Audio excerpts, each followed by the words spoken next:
I did have an insane tilting moment about this is a sidebar about the Arthurian romances. So that sounds like something that would happen to you.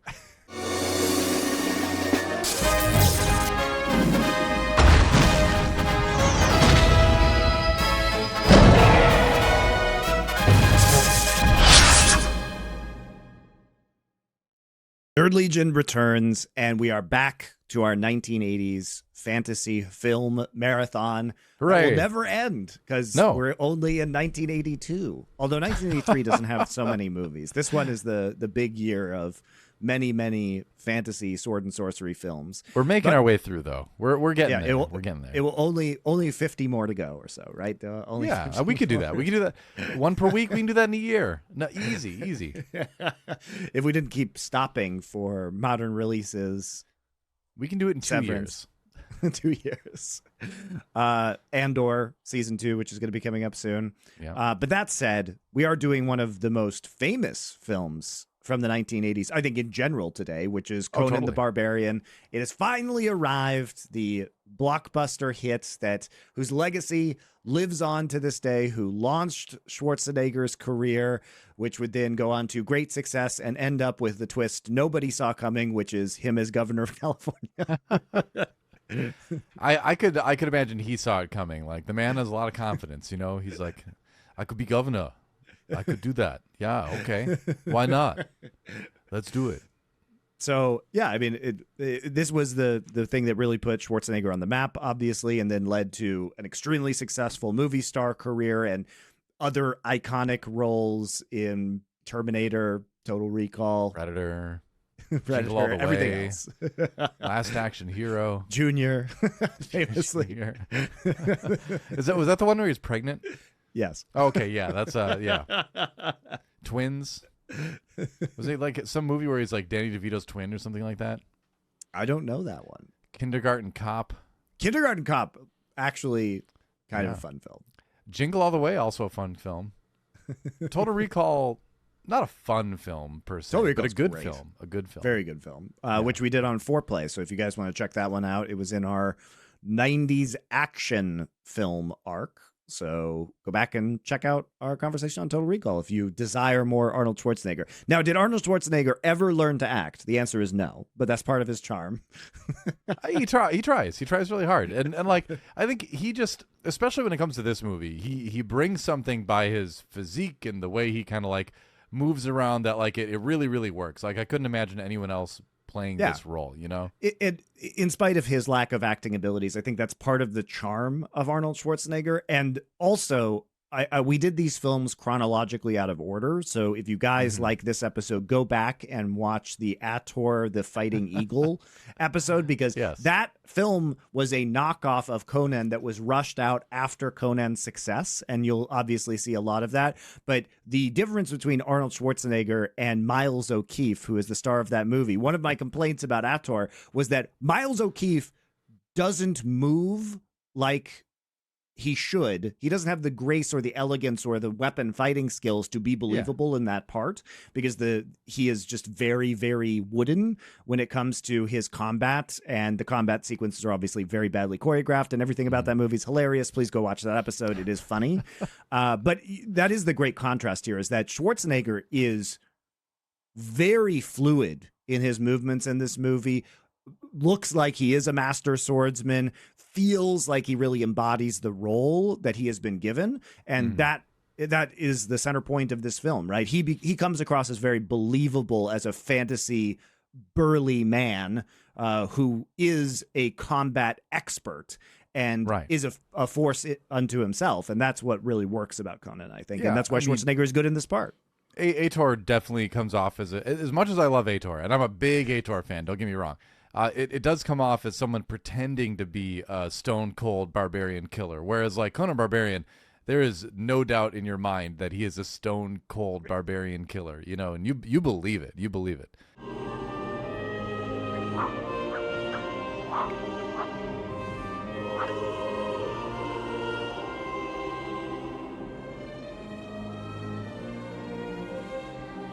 And the way Schwarzenegger talks too. I mean, like, yeah, sure, everyone likes to joke about the accent. I did a really terrible one just minutes ago because everyone has to. You're obligated, right? I feel like if you're an American or even someone who speaks English, you're obligated to do a bad Schwarzenegger at least once or twice in your life, you know. But that does kind of enhance the character itself because it makes the character almost feel more unknowable in that you know, you even have a little bit of trouble like understanding him, you know, in the way he speaks too. So he seems like he's almost you know, that it gives him another level of non-approachability, if that makes sense. Right. Which helps. It helps the character. A man who would someday be king by his own hand. One who would crush the snakes of the earth. Snakes? Did you say snakes? And also, at least in the context of this film and the way that Schwarzenegger is typically cast, in at least in the earlier parts of his career, he's enslaved from the time he's a child. He never gets an education, so it kind of makes sense that he would be this more... Well, they say he does. He gets a poetry education and all that. I like, mean, yeah. he doesn't show it really in the movie, but they tell but also you that happened. he does. That happened later in life, and like he was still a gladiator who was enslaved, and they show him reading a scroll, which is very funny. Language and writing were made available. The poetry of Kitai, the philosophy of Sun. It never comes back, by the way. He just reads these scrolls. The point is, and he became an educated man, but he didn't use it. He didn't use it. It was like Spanish in high school for me. You know, I learned it. I never ended up using it. Forgot it all. But I'm just saying that it is believable that he comes across as less eloquent and totally. You know, more focused on action from his manual labor slavery childhood into his gladiatorial arc into his freedom, right? And similarly, his, I think, limited acting skills and ability to use dialogue work in a movie like Terminator, where he's a robot. Yeah. That's the trend here. So, but the casting and writing of his characters, especially, like I said, in the earlier parts of his career, really work in his advantage. And the weird thing about Schwarzenegger in general is that even when he's wooden, I don't know how this is true, but his woodenness is charming. He has totally charismatic woodenness. It's weird.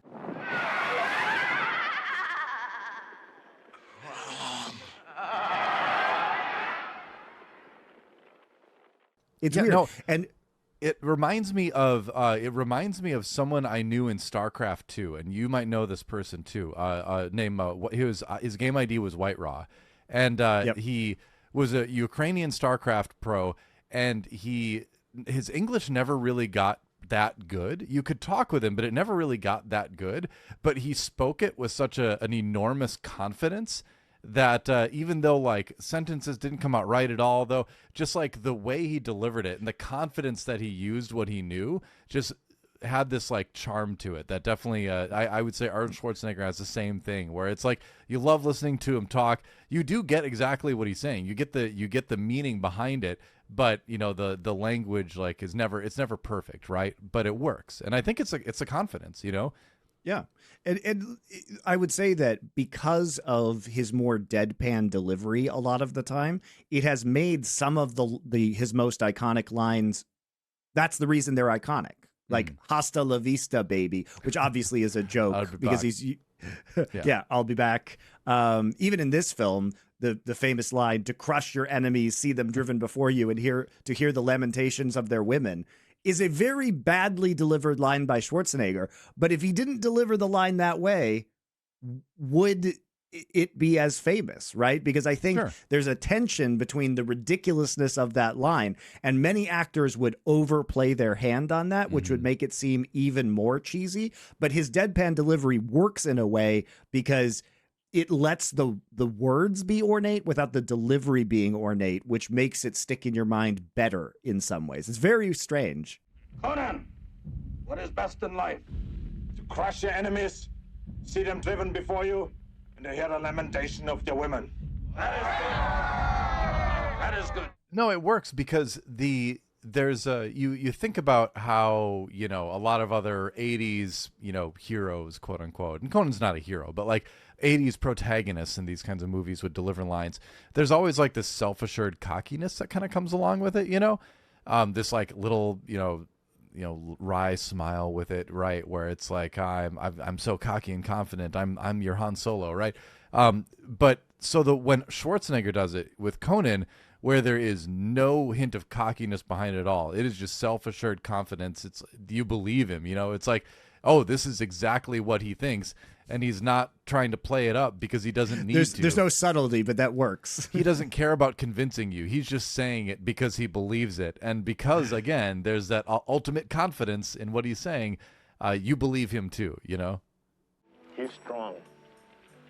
If I die, I have to go before him. And he will ask me, what is the riddle of steel? If I don't know it, he will cast me out of Valhalla and laugh at me. That's Crumb. Strong on his mountain.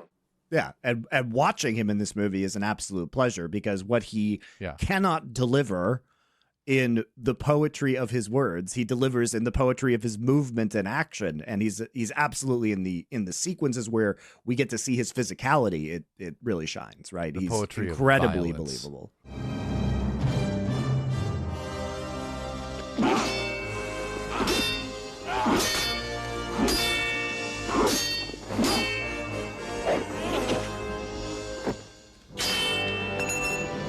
That's right. And love making. Well, mostly the violence. Yeah. Cutting heads off snakes or cutting heads off people. He does it all.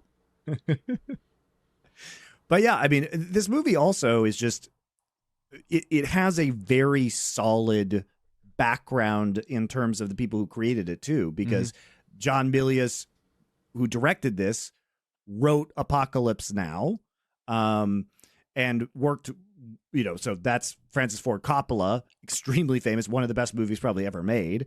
And Oliver Stone also wrote this. So you have really, really important people who are working on this film. And I think John Milius is generally underrated. He also wrote and directed The Wind and the Lion in the 70s, which I think is an incredibly underrated film. I've not if you want to see Sean Connery play a Moroccan Robin Hood. Oh, sure. Basically. Why not? Why not? You had me at Sean Connery. And I mean, he did the original Red Dawn with Patrick Swayze as well, which is, you know, look, we're not going to pretend that Conan and the Barbarian and Red Dawn are the best movies ever, but they are both really iconic films, and they deliver. And the direction of this is really excellent. The film looks amazing, and I think that's where you start about this, is because it being a fantasy film and you compare it, the production value absolutely comes through in Conan the Barbarian. The sets are incredible. Yeah, for sure. Gigantic too. Gigantic. The costumes look amazing. They really suit the actors, and they put you inside the fantasy world in a way where you feel like you're really there. I would say that some of the effects, it's hard because we watched Dragon Slayer, and Dragon Slayer was the first Lucasfilm movie that Industrial Light and Magic worked on. And Dragon Slayer, the creature effects are way better in Dragon Slayer, but they don't suck in this movie. Like, the snake effects are not as good, but they're not terrible either.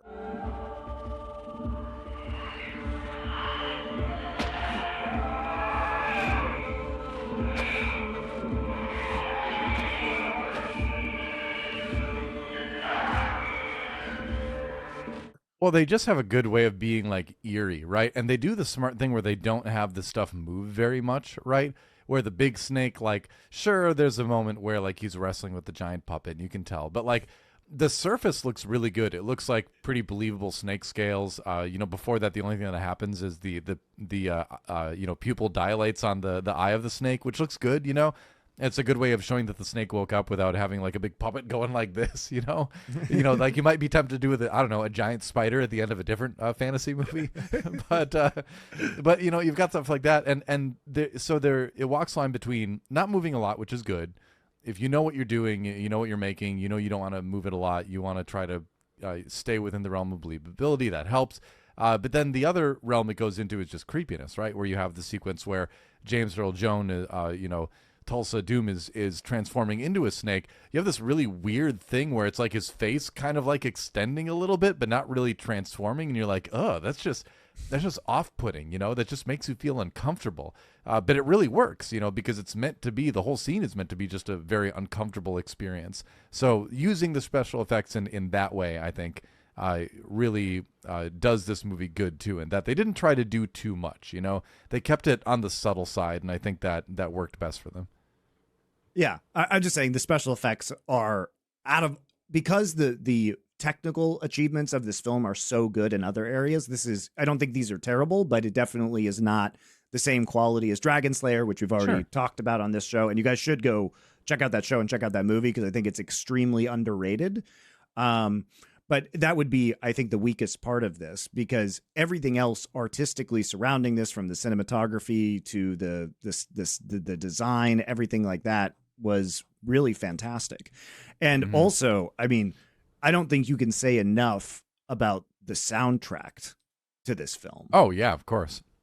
It's iconic, because right? Basil Poledouris. Sorry, I think your name is Greek, so I'm sorry if I butchered that. But I mean, the soundtrack is so good in this film. Just absolutely nails the scenes. Like, it elevates, basically the music elevates every scene that it's in. You get excellent variety. But I just kept sitting there during this film, and the music would come on, and I would just be blown away by how good it was. Oh, same. Easily the best soundtrack of any of the films we've looked at so far.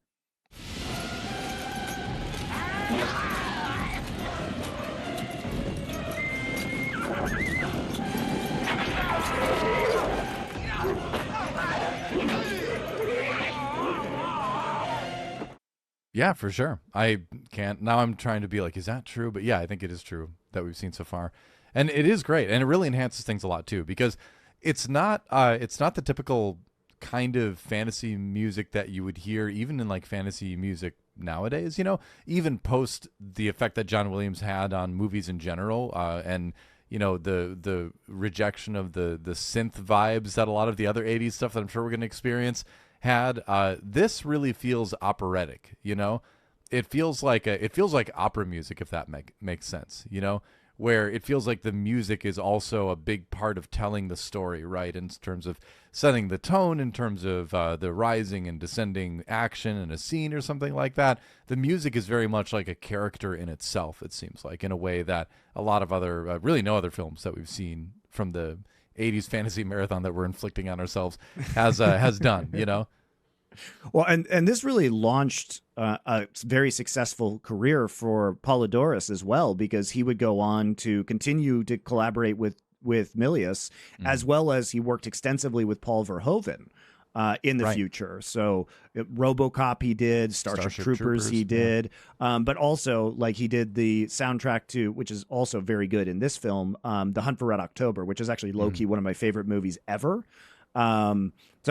Which is John McTiernan, different director. But I mean, this guy was really successful. And I think a lot of that is that the soundtrack to this film is very noticeably good. And it is a good film, I think, on the whole. Like, I haven't seen this film in many, many years. So it was interesting for me to come back on this probably a couple decades since the last time I had seen it, and the only time I've seen it previously, and think about how well this film really stands up and why it has the following that it does and why it was so financially successful. And you look at the ripple effect on the 80s, because it wasn't only Ator that came out, right, as a response to this, but this was one of the films that propagated the number of fantasy films within the 1980s, because we don't get Ator, right, and then Ator's 3 sequels, because there's 4 Ator movies. We don't get Beastmaster. Yeah, a lot. There's a lot. Yeah, you don't get Beastmaster. You don't get Deathstalker. Without Sword and the this movie. Sorceress that we're gonna watch soon. Yep. It really sets up this paradigm of how fantasy is thought about. And I think you could probably make a pretty compelling argument that this is, until the release of Peter Jackson's Lord of the Rings, the fantasy movie. This is the quintessential, most famous, most iconic, most copied, definitive sword and sorcery film.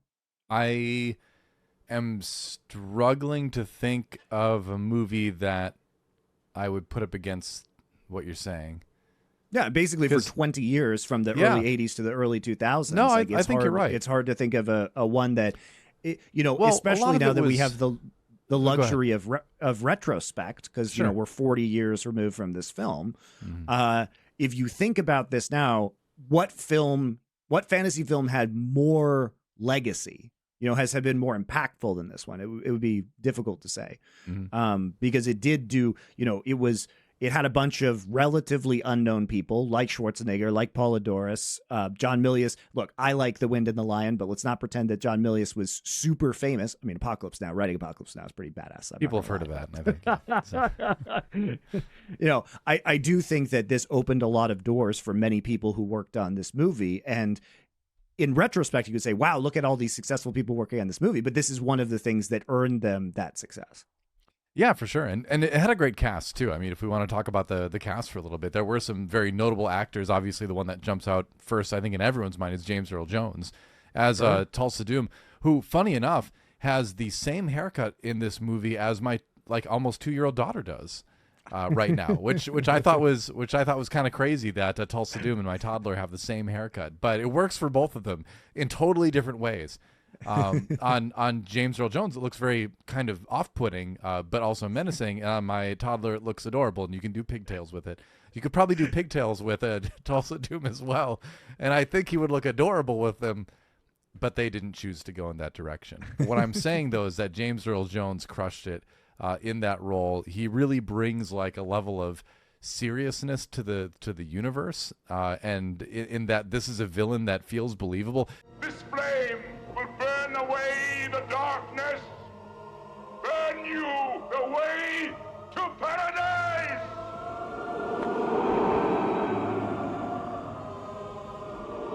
Even to the end where, he's confronted about the raid at the beginning of the movie where he cuts off the head of Conan's mom and all that.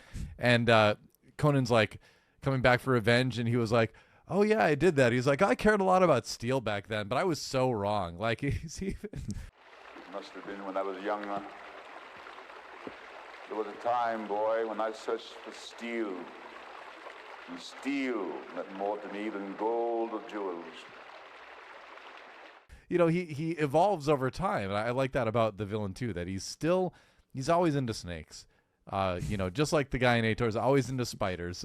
But he as a person, not the snake, the person, Thulsa Doom has evolved to learn the power of flesh is much more powerful than the power of steel. So I like that we have that trajectory with the character too over the movie. Which I actually love about this movie, because I think it has more depth than people are willing to give it, because it starts as a very classic fantasy trope of the magic. Here's the magic sword that you need to get. Rust in the steel.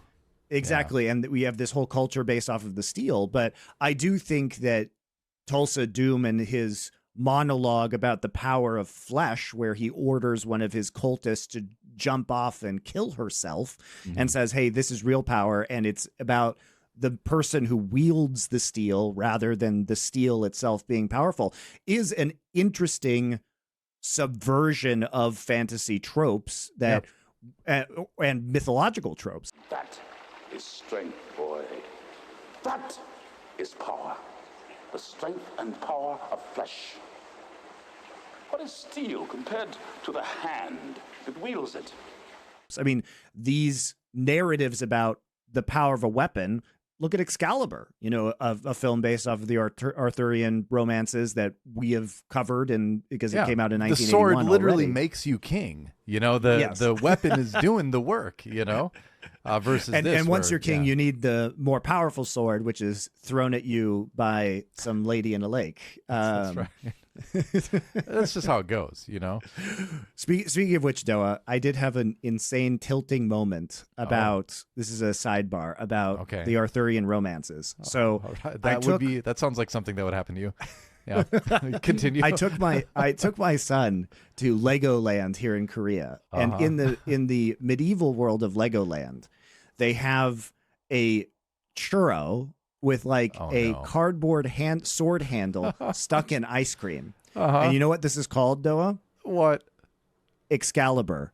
Do you understand how hard that tilts me? That they are pretending that the sword in the stone is Excalibur. That is like that's mind-bogglingly tilting. It's a very common misconception, though. You know, like that's so the food, the churro and the ice cream is called Excalibur, and I'm like, what? That's not what Excalibur is. That like literally, that's the sword of the stone. It's not Excalibur. I love picturing you just being enraged internally about this, looking fiercely around Legoland and realizing that nobody that you can see will get why you're angry, and so you just have to endure that is this. How it was. You just have to endure this rage alone. You know, why isn't anybody else angry about this? That's right. This is an atrocity. Care you knots for Arthurian references? Yeah, this is a very quintessential Monte Cristo experience. Having the existential crisis about Arthurian legends when it comes to ice cream desserts, but not able to share it with anyone at the time. Yeah. Well, I inflicted it upon the minds of thousands now. So there you go. You all enjoy that. Misery loves company, as they say. Also, like this video and subscribe to our channel and leave a comment below about how enraged you are that the churro in the ice cream is called Excalibur, which it absolutely should not be. So my only sword in the stone story rather. Sorry, it is kind of a sorry story, but like we had this like fair in college, and they brought a bunch of fair games that we had to learn how to operate, and I got to operate the sword in the stone one. And it was this metal sword that was in it this called like Excalibur? prop stone. It was not called Excalibur. No, they knew enough about it. They knew enough about that. But it was this metal sword that you put in this prop stone through the slot, right? But there was like ridiculously powerful magnets that kept the sword, locked in there. But I had a little remote control in my pocket where I could deactivate the magnet. So, but like it was so strong you could not. It was an electromagnet. It was plugged in, you know, but you could not pull it out. You could be a big person, not pull the sword out. But then a little kid would walk up to you and you'd like hit the button and then they'd pull it out like no problem. So it was fun. It was fun to mess with people. It was a great little like fair gag thing. Yeah. Let me be clear. I have no bones again about, having Arthurian legends in carnival stuff. That's fine. I just need it to be technically correct. As I've been told, the best kind of correct. Yes, the best kind of correct. But anyway, so James Earl Jones is great. He also continues on the tradition of telling people he's their father in movies. So I thought that was a fun moment. I was like, "Oh, James, you're doing it again." That's true. I hadn't thought of that. You're telling people you're their father. This happened right after Empire Strikes Back. I know, too, right? So Empire it would have been very obvious at the time. Yeah, Empire was 1980, so this was only 2 years, probably less than 2 years after the release of Empire Strikes Back. Which, for the one person in the universe who doesn't know, James Earl Jones also did the voice for Darth Vader in Star Wars, and told Luke he was his father. Right? In that case, he was not lying. In this one, it was more of a metaphorical father in that my choices set you on this path in life and made you who you are. So I had more of an influence over who you are than your actual biological father. What will your world be without me? My son. My son. So he was kind of right in both cases, Yeah. Both cases got him beat up by his son. He should just stop telling people this now, Only when he did it in Empire Strikes Back, he actually cut a piece off his son, where in this one, he was the one who got a piece of him cut off. Yeah, that's right. And the head you cannot replace in the Star Wars universe, as far as I'm aware.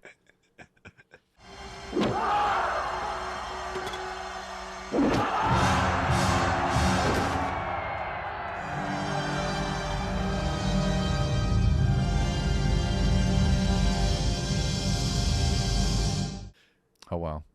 But yeah, I mean, I think that especially the James Earl Jones, Schwarzenegger casting works really well. Mhm. James Earl Jones just smashes it as this cult leader. I think he's Yeah. really good in this part. Yeah. I mean, he's great because he's got that thing that all the good villains have, where they're portrayed in a way where you can tell they deeply care about their convictions and about their followers to a certain extent, but in a really like perverse way, right? Where he cares a lot about his followers and stuff. He says the thing that upsets him most when they broke into the tower is that they killed his guards and his snake, but at the same time, he orders that woman to jump off the balcony just to prove that he can. And then he's also got a cannibal orgy party going all the time in his palace where he's feeding people He's feeding people in green people soup. So there is this weird perversion of caring, right? Which I think really makes the best villains, because then they just become this person that is you can't reason with, is not redeemable, but has a lot of power. How do you stop them? I think that's a great setup for a villain.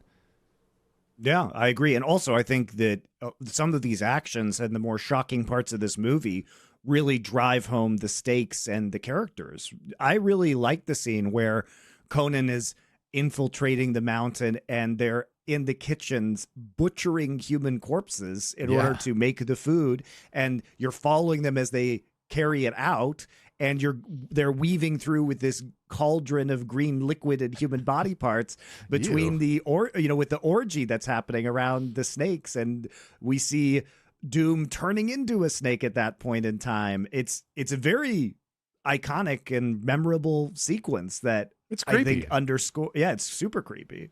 Yeah, and because at the start you're like, all right, well, like, are the snake people really all that bad? Sure, they love snakes and they worship I almost said Von Doom, but that's a Marvel thing. They worship Thulsa Doom and all that, but then as you go on, you're like, oh no, this is actually real bad if everyone takes over, because then the cannibalism thing is not great, the human sacrifice thing is not great.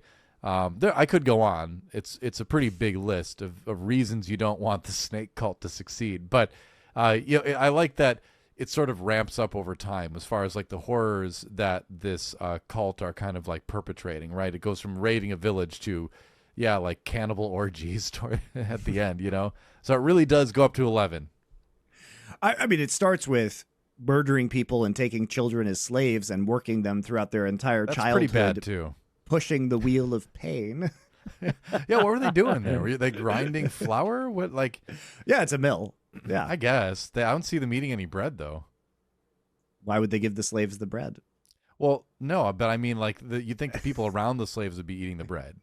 But that's a great scene, too, because it really does show the hardship that he goes through as a kid, because you realize towards the end of it that he's the only one that lived out of, like, all of those kids that were kidnapped, right? You see some getting older, and as people get older in that scene, there are less and less of them pushing the wheel until he's the only one left. And you're like, oh, wow, he was just like so strong and so like, badass that he like survived, but everyone else died, So it is very, very grim too, which this whole movie is very grim.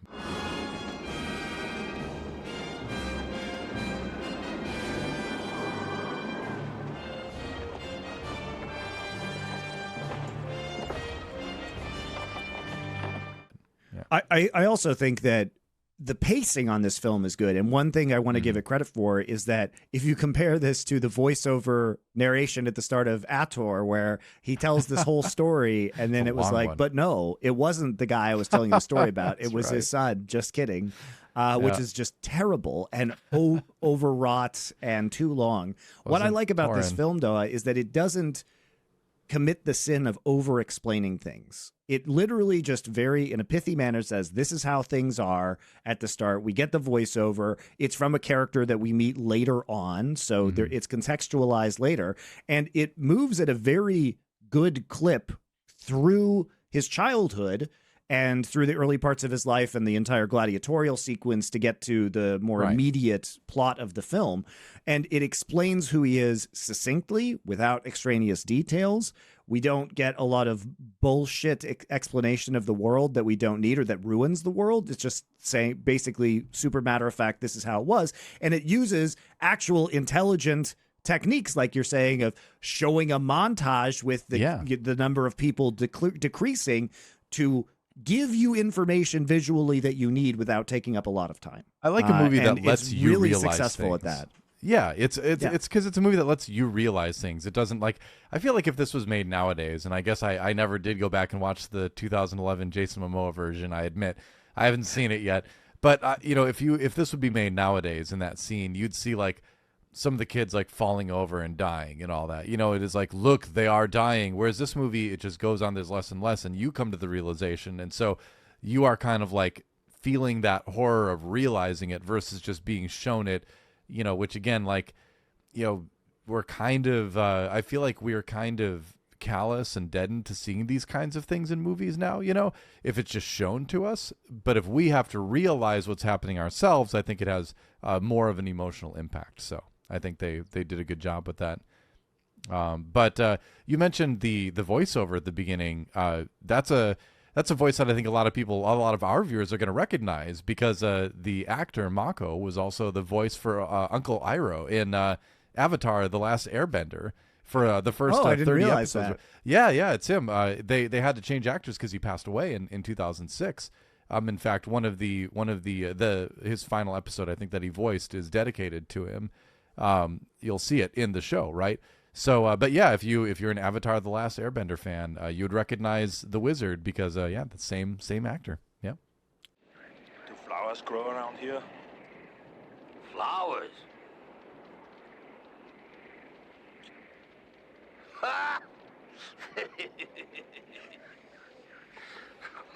Flowers.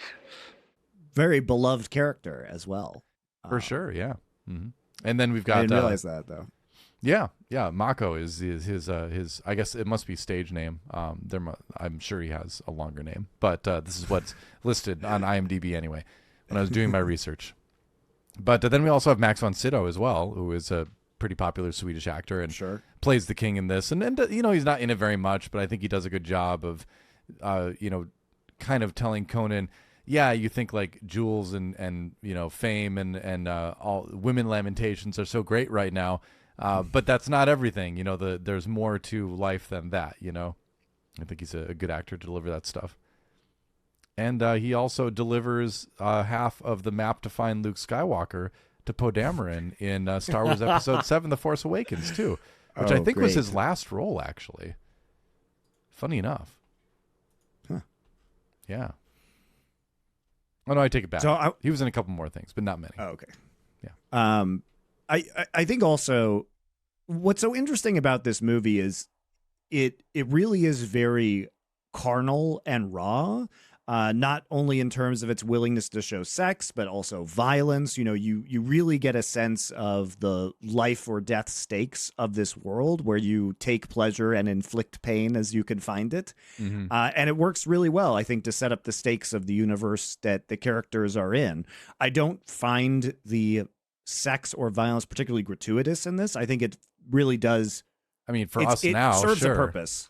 It serves a purpose. At the time, it was like famously gratuitous, but nowadays, gratuitous in 2025, the word that it implies that it is unnecessary and over the top. I just don't think it is in this case. I think it actually does serve a function for developing the world, advancing the plot, and fleshing out the characters. Sure, gratuitous is not the word, but maybe extreme for the time. For 1982, for sure. Yeah. Not extreme nowadays in our post Game of Thrones world, right? Where nobody is shocked by anything sex and violence wise in their fantasy nowadays. But at the time, that was a major thing for this movie and got it, labeled as a movie that people shouldn't watch. It's too bad. It's too much. It's too extreme. The ASPCA doesn't like it because Arnold Schwarzenegger punches a camel in it and kicks a dog. Low-key, one of the funniest parts of the movie. It is one of the funniest parts of the movie, for sure. It's just kind of out of nowhere. He just gets startled by a camel and punches it out. Can you believe that? Huh? Can you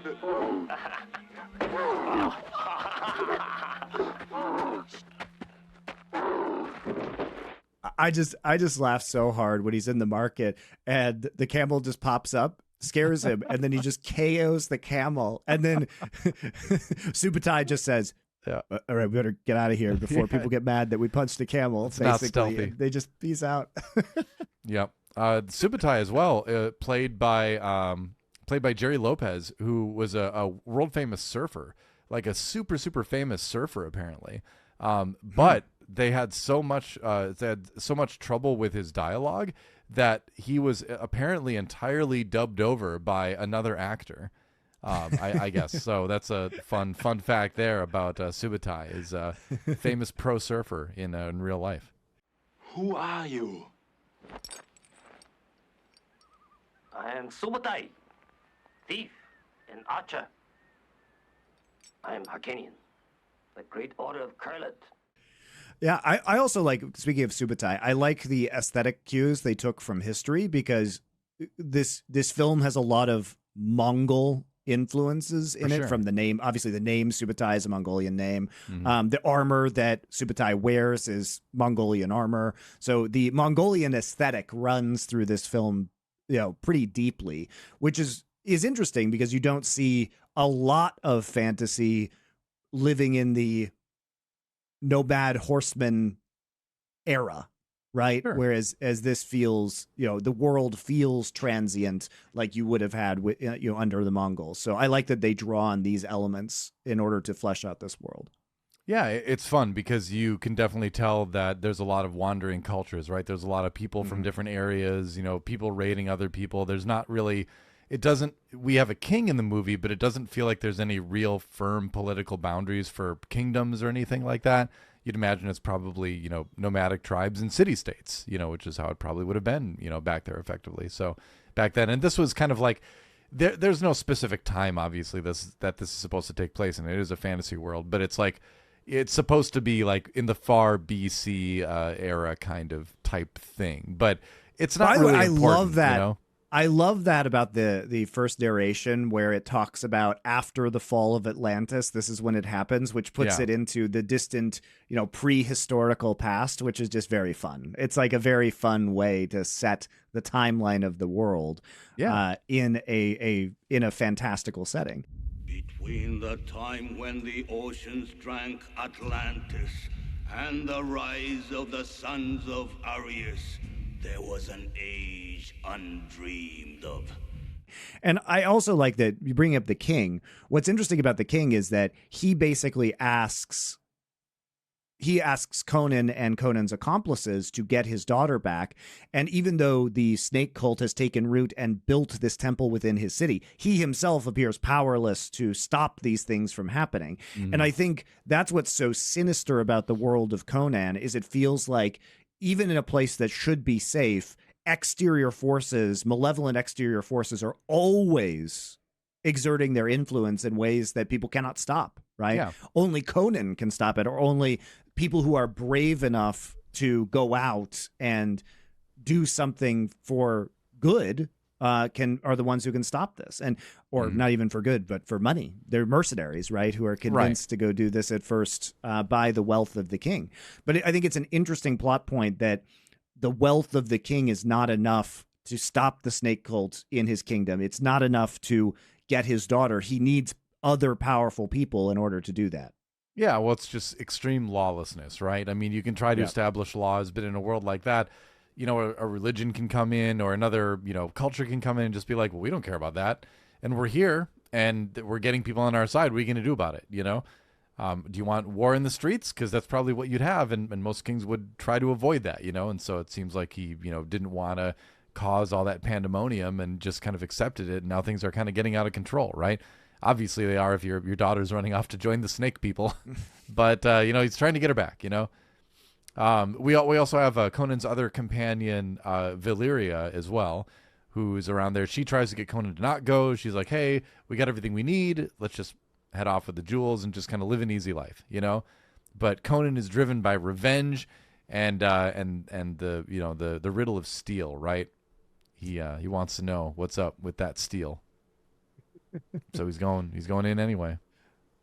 Yeah, and I also recently watched The Northman for foreplay, because we're doing our Eggers arc, and I love clearly that the Northman's great, and clearly it is very derivative of Conan in a lot of ways, from the revenge arc to the violence to the sexuality of it. Like, you can really see, it was interesting for me to watch both of those films in the same week, because you can definitely see Conan's legacy even in a movie like The Northman, which came out literally actually exactly 40 years later.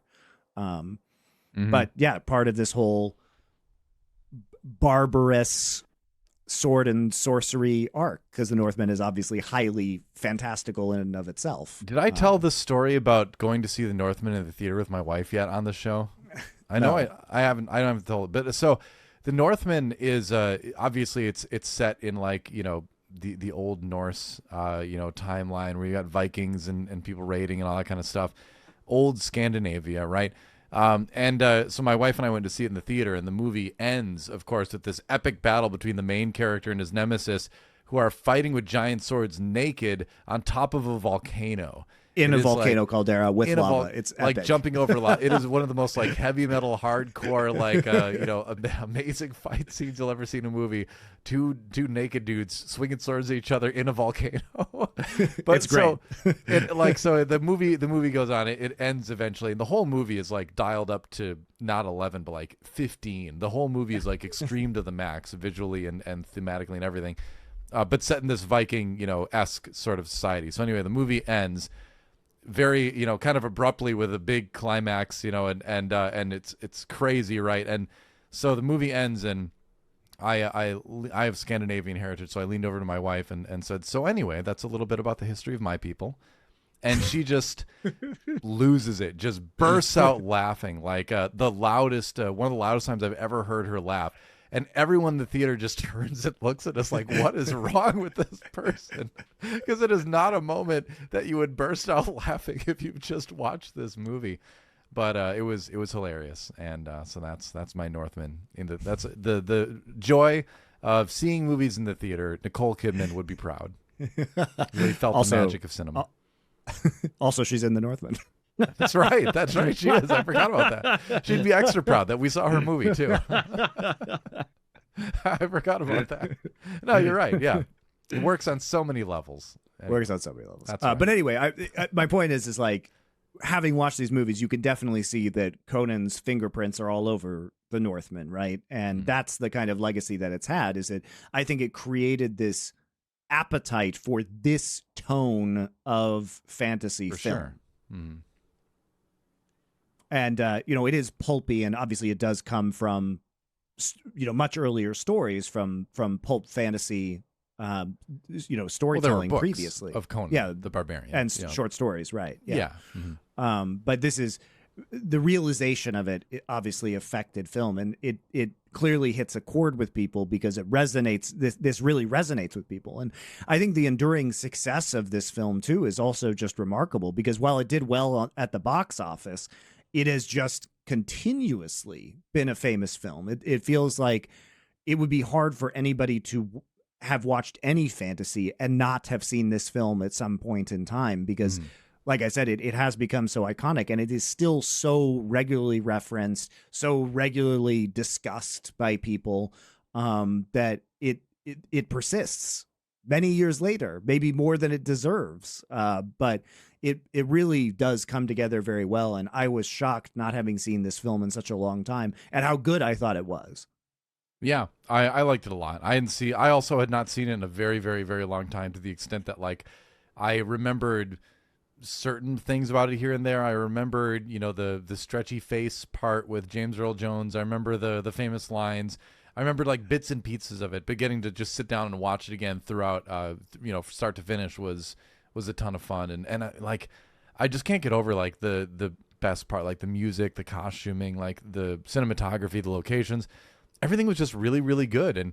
And it's cool too, because it's like, you have like Star Wars, right? Where it's like people are like, I want to be Luke Skywalker. I want to be Han Solo. If I'm old, I want to be Obi-Wan Kenobi, but I want to live a little bit longer. There are people who you want to aspire to be in those movies, Whereas Conan the Barbarian, you shouldn't want to aspire to be any of the people in this movie. Like, if you are it's like aspiring Mad to be Max. some of them, then you should probably rethink your life, right?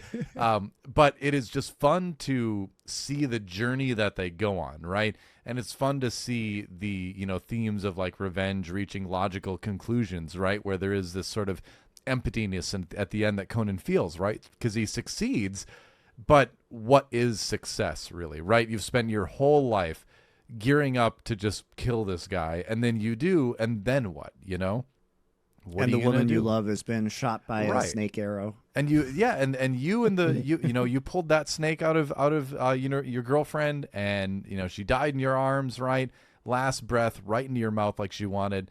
And then then what? You're gonna go get a job somewhere. You're gonna get a nice cushy corporate position. I don't think so.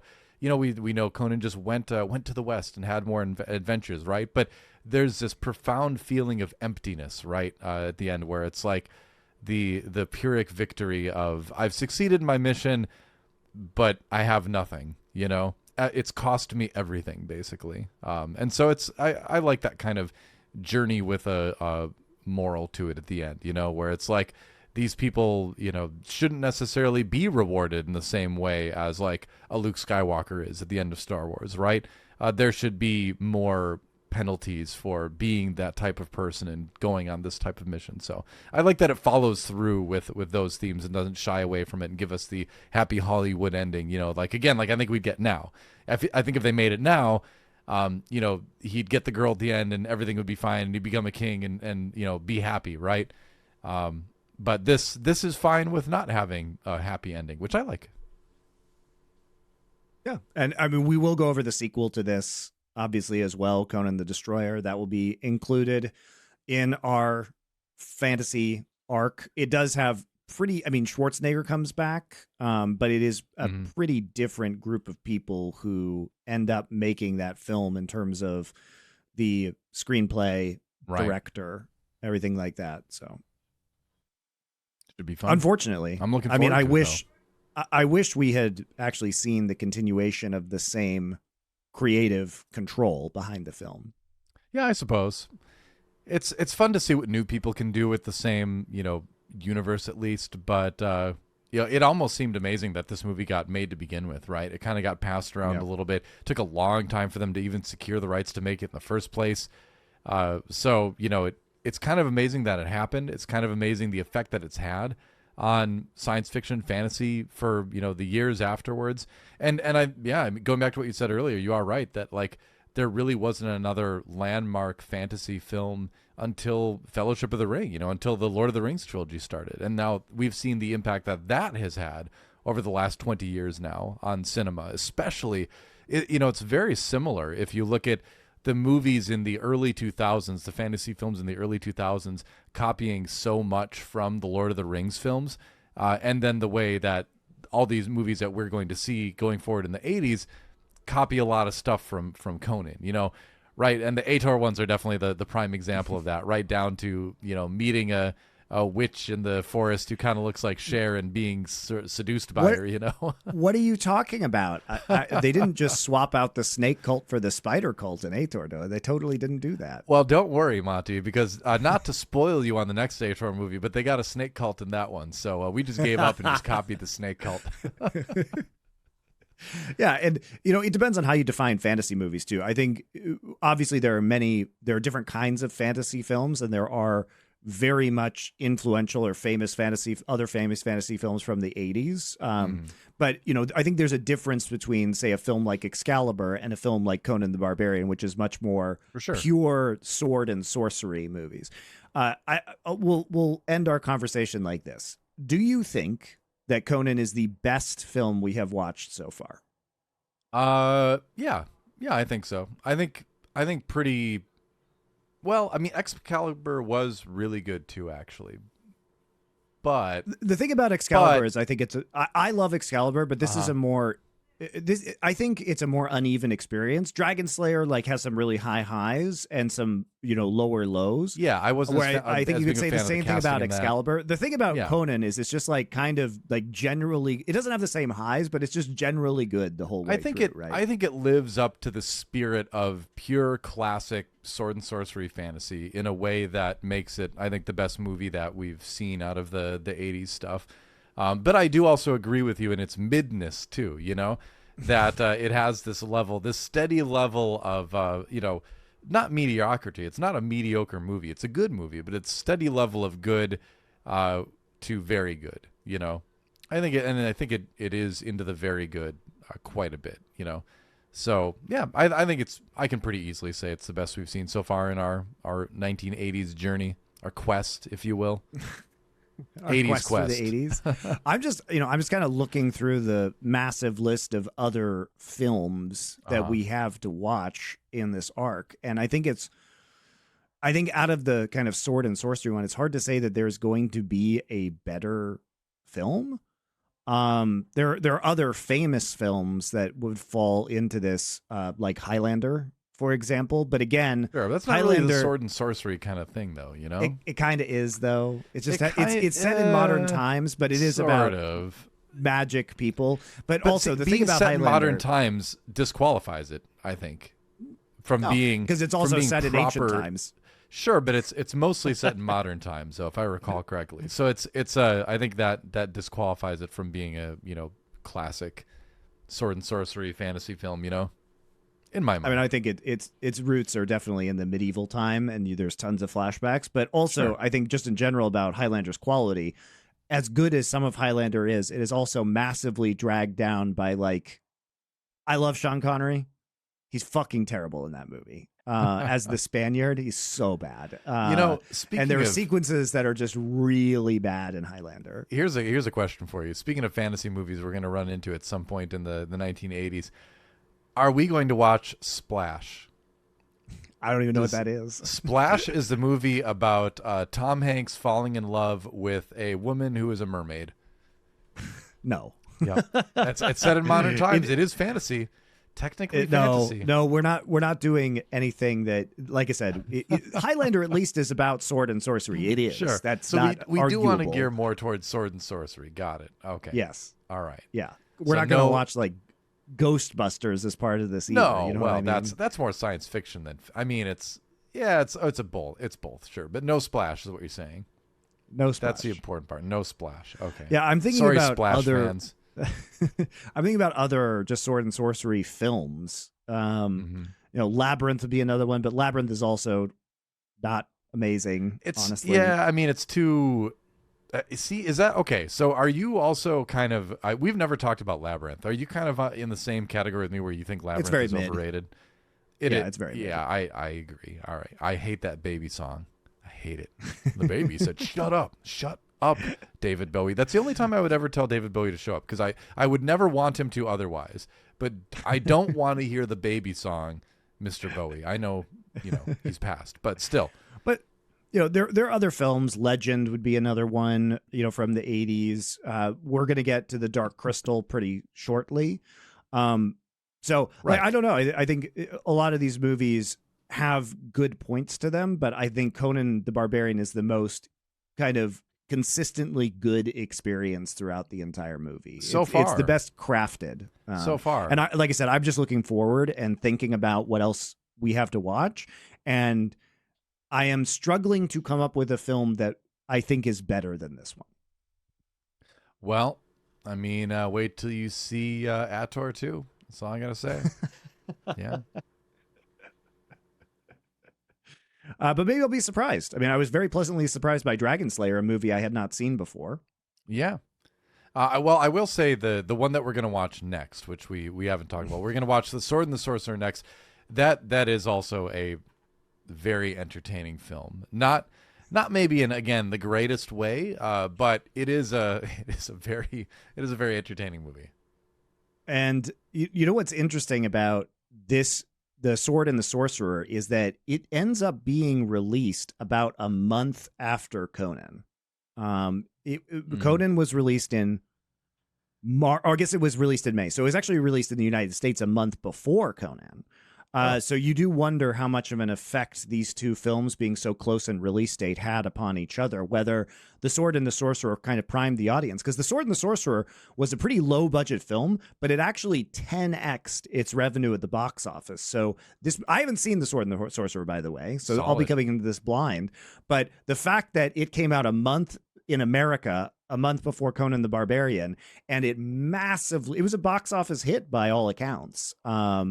And then Conan shows up and also does very well at the box office a month later.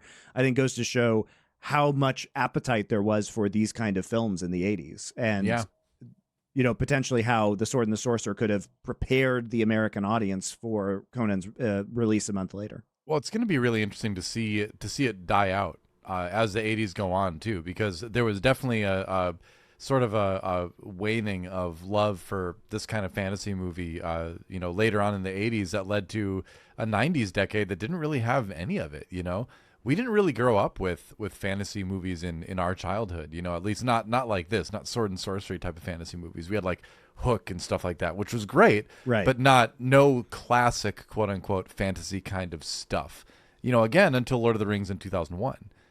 So the 90s kind of didn't really revival. Yeah, the 90s didn't really get, the fantasy bug, really. We loved the science fiction in the 90s. But we also loved fantastic stories that were more rooted in the real world, like Jurassic Park. I would say, I would say there were fantastical films. Like this was the 90s was the kind of Tim Burton heyday too, with not sword and sorcery. Edward Scissorhands and stuff like that, but it did change pretty significantly, I would say. Yeah. A lot more Halloween or ninjas, or not ninja stuff, some ninja stuff. There was a lot of ninja stuff in the 90s. There was a lot of ninja stuff in the 90s, that too, like Teenage Mutant Ninja Turtles, but like witch stuff, lots of witch stuff in the 90s. Yep, that's right. There was Hocus Pocus, Sabrina the Teenage Witch. Yep. I mean, you name it, right? But we can't forget about the great 90s sword and sorcery classic Dragonheart. I low-key actually do like that movie. Fair enough. Yeah, that's one of the few exceptions. Yeah, no, you're totally right. I forgot about Dragonheart. No, you're not wrong. I actually kind of like that movie. I'm not going to lie. That's probably not a very good indictment. That's probably an indictment of my taste. But Dungeons and Dragons was I do kind of 2000s, secretly like right? Dragonheart. The Dungeons and Dragons movie in the 90s, or that one was it was not 90s. It was early 2000s, wasn't it? I think it was early 2000s. I think so too. I watched that again recently, and it was incredible. But I don't think it's going to make it into the 80s series. Being that, but you're right. I mean, I think it's interesting that this was kind of the classic fantasy era, and fantasy in the 90s took a more, I think. Yeah, you had the magic, or you had the fantastical, but it was much more often contemporary in the 90s, or not based on sword and sorcery concepts. Dungeons and Dragons was in the year 2000. It was December 8th, 2000. So it was right after the 90s had ended. So close. But we should talk about that movie at some point too. We're gonna do a 90s thing at some point. We're gonna have to go through that. We're gonna do like the weird 90s is the series I want to do. We're gonna watch stuff like Suburban Commando is one I've been trying to get you to watch for a long time. You already got me to watch Surf Ninjas for this show. That's another great one. Yeah, there was the weird 90s. I think is a great category because there's so many like strange like YA geared movies during that era. Kids movies from the 90s, classic. Yeah. Hook would fit into that too. Although Hook was really good. The Teenage Mutant Ninja Turtles movies. Yep. And Teenage Mutant Ninja Turtles 2, The Secret of the Ooze, which was the best one in my opinion out of the trilogy. In no small part thanks to Vanilla Ice and the Ninja Rap at the end. The original Mortal Kombat film? Yes, that's right. Yep. Don't get me so excited. Lots of opportunities. Lots of opportunities. Kids films of the 90s. We'll be doing that series in our 50s with the way this one is taking. But, we'll finish I'm really enjoying first, the 1980s fantasy arc. It's really interesting to like watch every movie in the fantasy genre from this era. It's really interesting. I have not felt like I've wasted a single second of my short human lifespan watching any of these movies so I could talk about them. I never regret watching these films. I do regret watching Section 31. I do regret that. Yeah, me too. I do regret watching The Acolyte. I do regret watching Secret Invasion. Any of the movies we've seen, Ator has this is much more more fun. valuable than any of those. This is much more fun. Absolutely. All right, guys. Well, speaking of potentially bad movies that we will not regret watching, you can tune in for The Sword and the Sorcerer next week. And then we'll probably be starting up Andor after that. So we'll catch you guys then.